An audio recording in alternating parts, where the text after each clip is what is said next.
देवासुर समर समय समुदित निखिल निर्जर निर्धारित निरवधिक माहात्म्य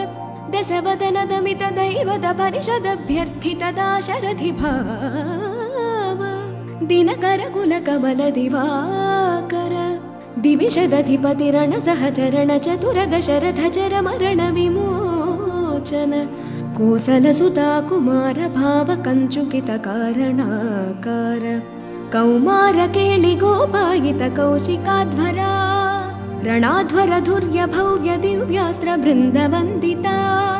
प्रणत जन विमत विमथन दुर्ललित दोर्ललिता तनुतर विशिख विताडन विखटित विशरारूशरारूताटका ताटकेय जड किरण शकल धर जटिल नटपति मकुट तट नटन पटु विबुध सरिदति बहुಳ मधुकळन ललित पद नಳಿನ रच उपमृदित निज व्रज नज हतुपल तनु रुचिर परम मुनिवर युवति नुता कुशिक सुत कथित विदित नव विविध कथा मैथिल नगर सुलोचनालोचन चकोर चंद्र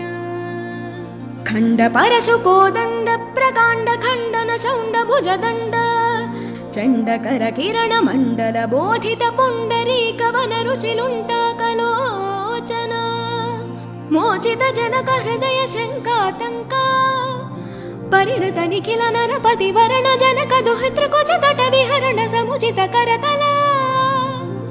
शतकोटि शतगुण कठिन परशुधर मुनिवर कर धृत दुर्वन मत मनिज धनुराकर्षण प्रकाशित परमेष्ठ्या